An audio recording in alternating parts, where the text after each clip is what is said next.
Good afternoon, it's Joyful Hermit. I'm just waiting for a video appointment with my pain doctor. It's so nice that he is doing this, but sad that he's unwell, doesn't want his patients to pick up anything that he has. But I'd be too ill to go today anyway. And I want to ask him different questions. I've done a little more research on arachnoiditis, and because I'm wondering if I'm just have morphed into a phase of something that arachnoiditis does like this, that nausea becomes disabling and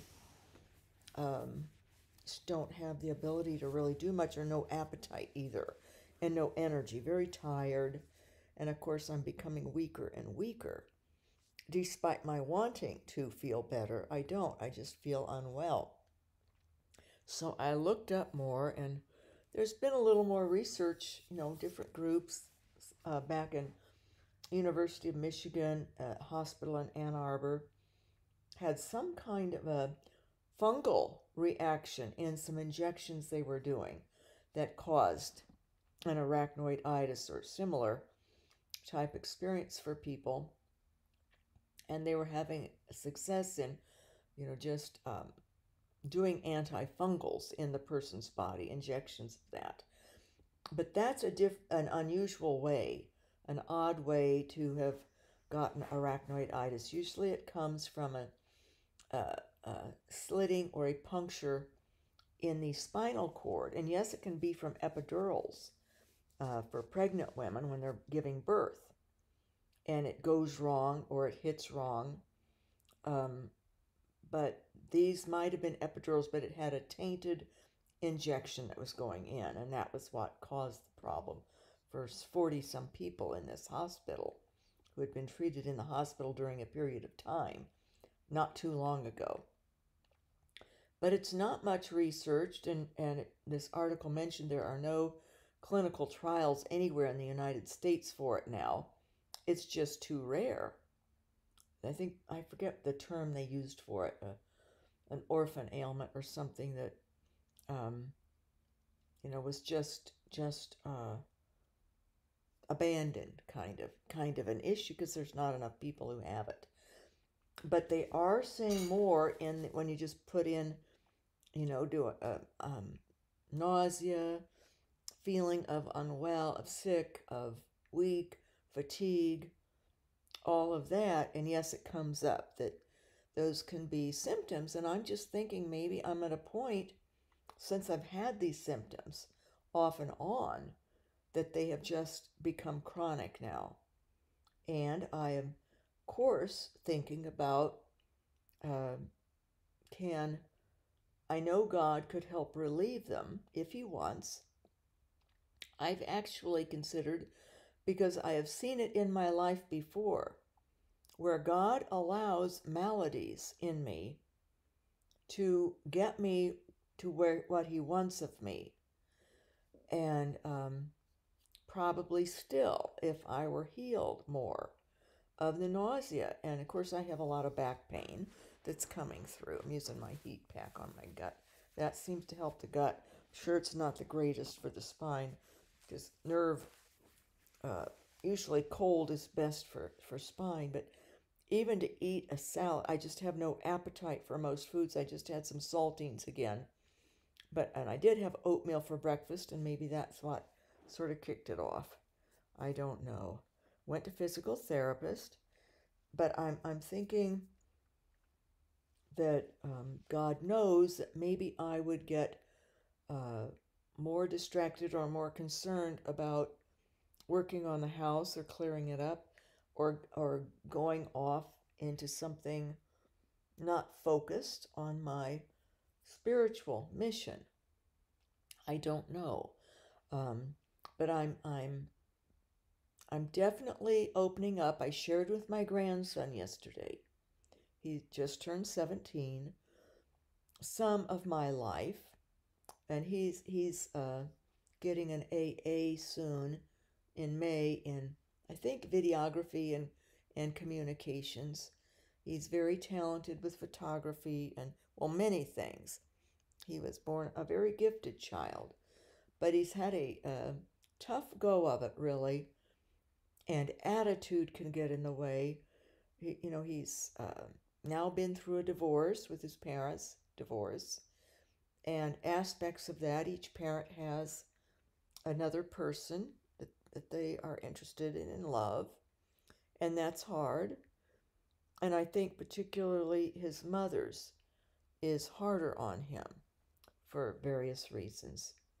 He knew the person longer, knew him himself, so that made it a little awkward for him, he felt. And that got me, and we opened up a little bit more yesterday, and I have been really praying and feeling anguish for him that he had all these things in him and didn't realize to come to Gaga.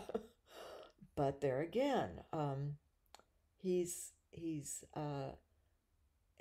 I opened up to him more about my spiritual life with him yesterday, which I didn't before.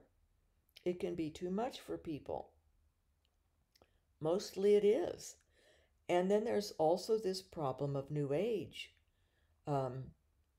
When God does things with us of his own accord and doing, because God chooses, and the person is someone that God wants to, or he knows all of us, but some people are we're born with different purposes and missions, and given the attributes that go along with that, and then our childhood even help form and help substantiate what we are and what God wants, his will.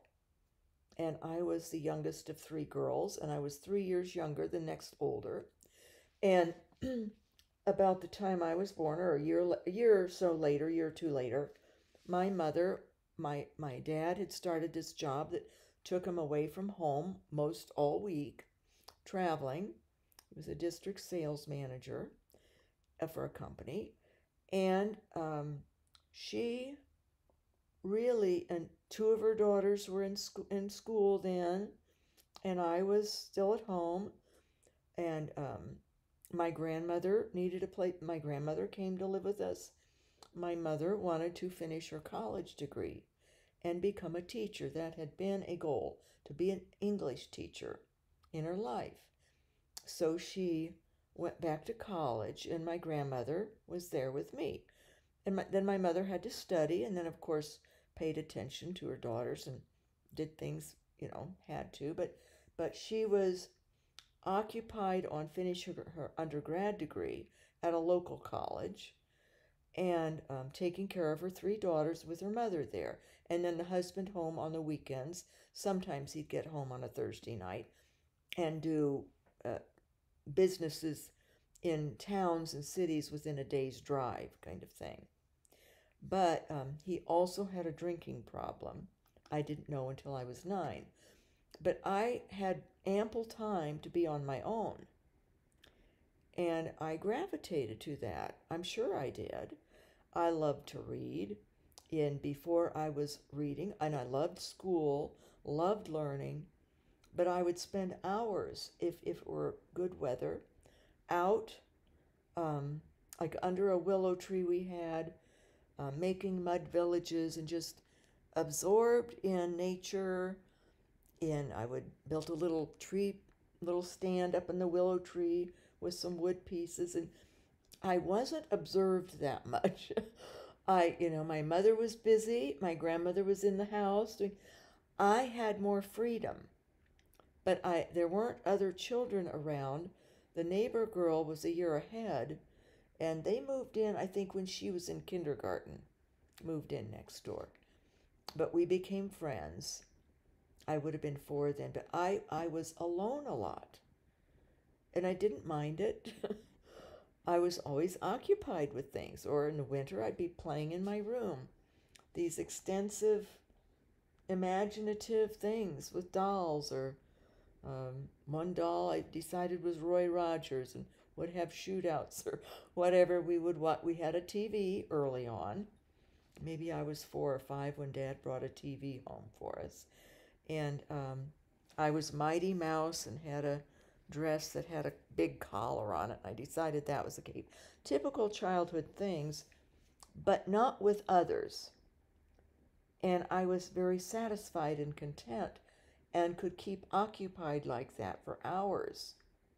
And then my next older sister, though I was closer with her in regards to, um, talking with, I suppose, but she also would tease a lot, taunt a little bit, get me into trouble and tell on me, that kind of thing. Um, so probably your typical child that would have preferred being the last child, and here was this other one that came along. But we're close, to this day. And um, as far as spiritually, she has a lot of depression that she was born with, probably a chemical imbalance that has been corrected with medications, but she has to be on medications, and she has anxiety disorder. And she's goes to I think it's what does she call it? Reformed, um, more Bible literalist, and they have longtime friends where they live, and have lived for close to 50 years, I think, and have longtime friends, and they have Bible studies that she and her husband are on the same track of religious and Bible reading, and Protestant. They cut off from me, I think it was 10 years the first time when I became a Catholic, and then another time for 5 years. But she's been back in touch for probably 8 years now, 7 years. Not a lot, but anytime. She's very empathic now, and she went through a rough time with my accident, divorce, and then mostly with the surgery not turning out and losing my job, and my parents coming over to stay with us more, with me and my children. And my mother did become depressed over what had happened to me. Had it been my sister or my oldest sister, she would have also. But it did create a dynamic shift in our family when I became more needful of help and got the help. And they could understand, but yet it was a situation where they felt it, like you would want the grandparents to spend as much time with your children too, and know that, very well aware of it, and felt bad that they felt that way. But it changes dynamics when something happens to someone in a family, and you know that the person can't help it, but it does. And then when I became Catholic, that was a problem, because they feel that Catholics aren't Christians. And I don't know, I think she thinks now that maybe I don't, well, since I don't go to Mass, I couldn't today, anyway, too sick. But the sitting is too much of a problem anymore, and my mystical ecstasies became a problem. My sisters do not know about these things. I tried to broach a little bit with a niece who's close to me, had become close in the last 3 years, 2 to 3 years, and it didn't resonate well at all. So I have to keep it strictly at a temporal level. And that's how my relationships have had to be. But I just can't do that anymore. And I have, my grandson even said, be yourself, Gaga. And I explained to him I have this mission that I was sent back. And I talked to him a little bit about the time period where God spoke through me or through other wonderful people who came from the other side to help me at a time that I really needed a lot of help. And So he wants to do like a documentary of me over his Christmas break. Wants to find out more about my life, and he wants to help me. He says, I want to help you with your mission because I explained, and he knows it. And he didn't have to tell me anything like about his mother. I could see it when I would state things like, I know that she doesn't want a very close relationship anymore. And I could tell by little eye movements that I was hitting it. And then I mentioned that, some other aspect. And,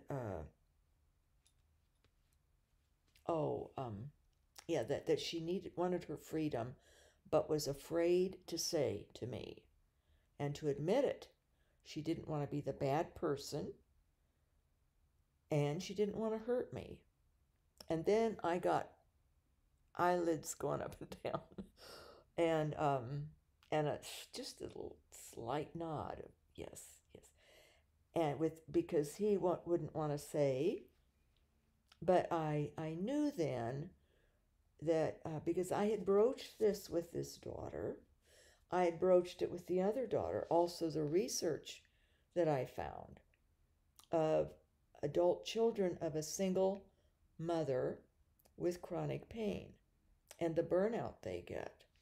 So, and I mentioned this in the previous video that I don't think somehow is up and running or something. It's not registering views. And I started to watch to make sure the sound was okay. And my view didn't come up either. So maybe that one's a lost one or something. But I talked a little bit about this. But it's something about a life of a mystic that is very lonely. It's very, very lonely. And it's okay. The mystic is not feeling it, other than at certain times. Usually with me, it's been when I was expected to be more social, or to, like now, people would expect that I would be close with my adult children, at least contact, and not have it seem as if they don't like me. But actually, they have their lives. They were born for certain missions themselves in the temporal world. And for the most of society, these types of things of the spiritual life and of insights, and when you get insights on other people, it's unnerving for them. I think I mentioned in the past, in the last diocese I was in, where they knew where I'd had to step in on some situations that God had shown me regarding a couple priests, and in other aspects also of things in the diocese going on, of, say, a priest who was had a very large Hispanic population, and a layman who was like their leader was going overboard on things that weren't right, telling them they all needed to fast, including pregnant women. Fast, it was an extreme fast. And they'd gotten involved in a group that supposedly was having apparitions in the next state over. And that bishop in that diocese had said no, that they had investigated it. It was not of God. Do not go there. Do not get sucked up into that.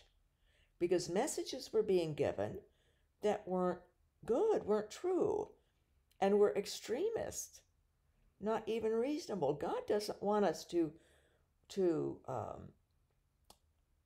do extreme things to our bodies, especially not in order to produce some kind of a mystical experience or spiritual experience, to literally starve yourself to death so that you start having hallucinations, basically, is what happens. or but not to have pregnant mothers um, going on severe fasts for 40 days. That's not good for their health, for the infant, for the embryo. So, and this man who had noticed me at Mass in ecstasy, didn't say anything, but he was very spiritual, wonderfully man, Hispanic man, who happened to be at the cathedral chapel one morning and instinctively realized that something was going on with me spiritually. I wasn't just sleeping through Mass. And understand that was like 2008, 15 years ago. Um, so I was much younger and I didn't look worn out like this or all wrinkled and unhealthy. Um, so it was obvious to him, and he wanted to talk.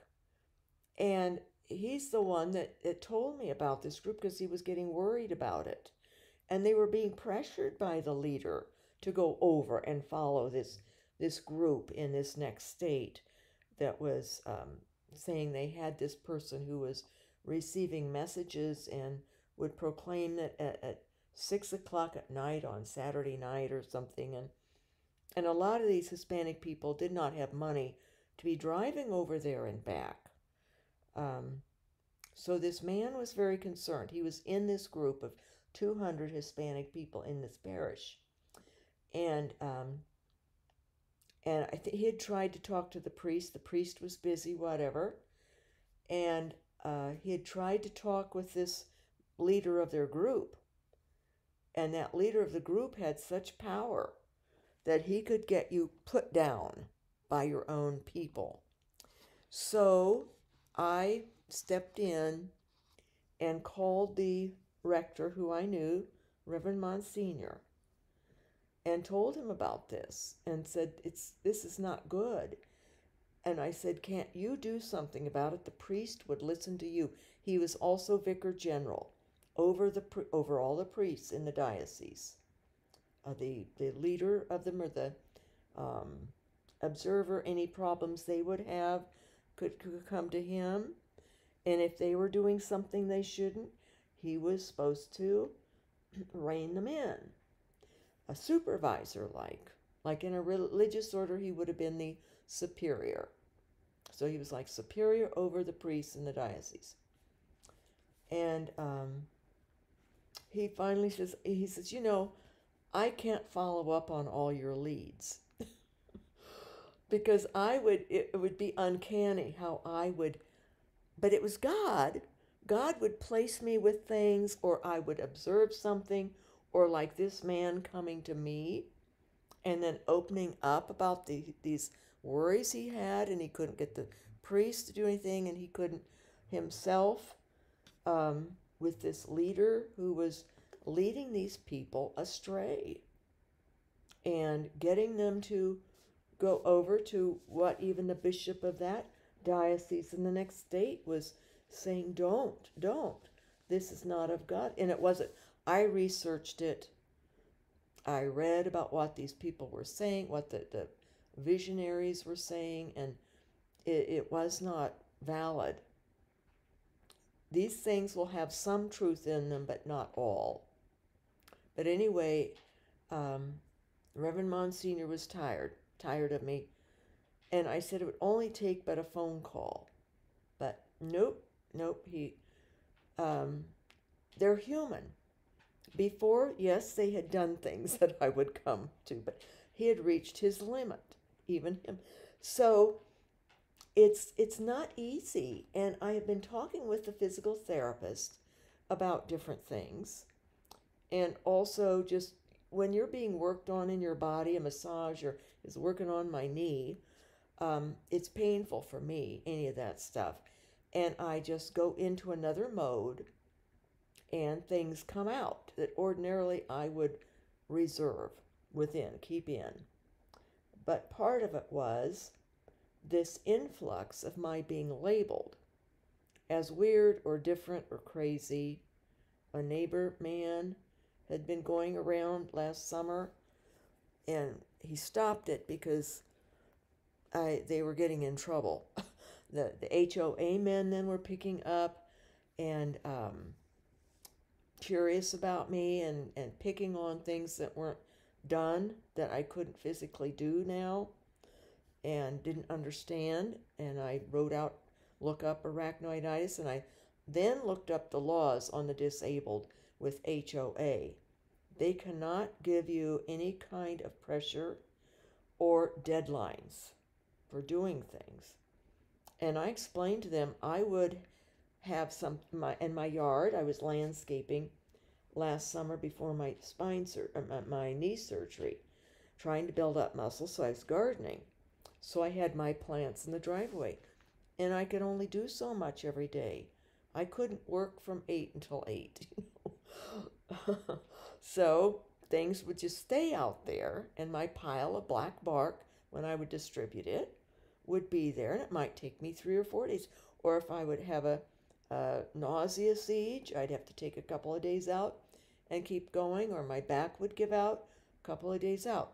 So they understood, but it wasn't only understood when my pain doctor said, "You give them this message from me directly," and my neurosurgeon also.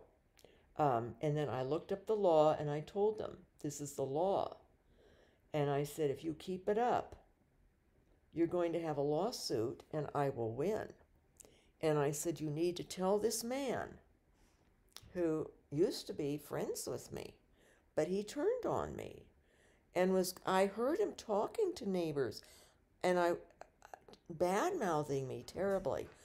And I told him, I can hear you, and I had to do that at the dog park too. So you get this kind of stuff that people start sensing something different, and it's the devil that does it.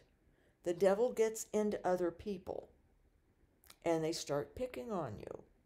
Or in this case, these HOA people were harassing me, upsetting me. I was all stressed out then. Talked to the pain doc, what am I going to do, And, because I don't want it to be like this either. But I got my yard done. And they every now and then, well, no, we're not bothering you, but are you going to have this put away by the time of your surgery? And this one man is sort of neurotic, so he couldn't help it. I understand them.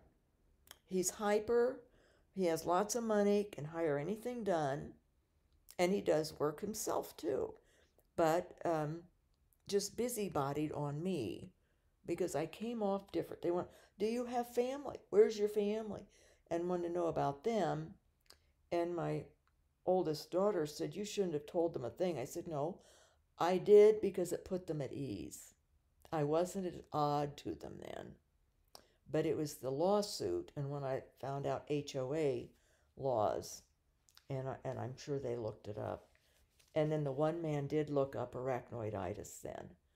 And they haven't said a word since, other than sorry that my knee surgery didn't turn out well. And one day after, it was after the knee surgeon told me it was always going to be huge and would never get better, and didn't tell me how much pain it was going to be for the rest of my life. I was in the truck here. The dogs were still in it, and I was having a tear time before we came in. And this man, the sort of the hyper one, came up, and I thought, oh no, this is all I need. Gonna say something. But he was very nice then. Well, of course, they could tell I'd been crying, and I said, I'm sorry, I'm having a bad day. I just had some bad news regarding my knee, and I can't talk. And I said, I'll do what I can, and I said, I don't have money to hire people because they have started taking advantage. So I said, I just have to wait till I feel better and have money available. So, and they were just so nice and kind. But this is the thing that you go through. So in my sort of subconscious coming to the conscious with this physical therapist working on my knee, and maybe it was meant to be, probably, I opened up some to him about how things were. Well, he would ask me questions about family or the typical stuff that most people have in a normal way, and I don't. So I was trying to figure out ways just to chit-chat, and but these other things would come up, and he was picking up that I suppose it's the topics that I discuss, or I like to talk about God, and but the relationship developed. He's maybe 50, 48, has high school kids and some younger kids, and very nice and very educated man, very has a doctorate, went to Duke for some of his physical therapy, and he's one of two in this state that specialize in certain aspects of spine, which I'm going to utilize him for that with more physical therapy later on, to try to build up my spine muscles in a safe way. But anyway, it progressed from there, and he wanted to know about different experiences I'd had. So I was sharing some because I had realized, actually, I think with my knee surgery and that being a failure, and knowing that God uses my body in a way to conform me, because I'll pray, help me do your will, but I don't have the will to do it. And I was trained, even Dr. H, don't ever talk about these things. You will be put upon by other people. They'll turn on you. And when I have tried to broach with those who are closest to me, like the niece, or one time with the one sister, it doesn't go well. They can't handle it. They think New Age, or that I'm off kilter. Other people think a psychological problem or mental illness, or all kinds of things, because people are so resistant to the reality of God in our lives, in our daily lives. How real and how He communicates. He loves us. He wants to help us. Those on the other side want to help us. And it's a reality. But for some people, like mystics, the veil between is very thin. In fact, it can open up. And as I have repeated before, not because we're doing breathing exercises for 3 days without stopping, or trying to go someplace to learn how to put ourselves into a trance, or taking, what's this drug, ketamine, to get a chemically induced kind of, they used to call it angel dust, some kind of a vision, or breathing in sage, burning sage, not doing through our own means or artificial means, but of asking God and waiting for God. And then mostly God uses things in everyday life of what we need to know. Like, I knew that this neighbor man I suspected it, because he would act awkward if I would be out and he'd be moving in closer than to the person that he was talking to, sort of look back at me. I knew he was up to no good. And then when I heard it, it's confirmation. Then how to deal with it. I told him, it's not nice. Stop. And it's not true. I'm not crazy. Why are you turning the neighbors all against me? I've had that done before in other neighborhoods. And but then I told the HOA man, and you need to tell him to stop what he's doing, because he boasts about how much money he has, and that money will be mine if he keeps it up. I had to get a little tough. The old lady had to get tough. But it was true. We deserve to live on this earth. God placed us here. And we're not appreciated, fine. And my adult children, who wants to have somebody who knows things about you that you don't want them to know? And they haven't figured out that it's usually things that if they would just say, or they're doing it in a wrong way. And God lets me know. Not that I'm ever going to say anything. They're adults. But I pray, and I can be concerned for them,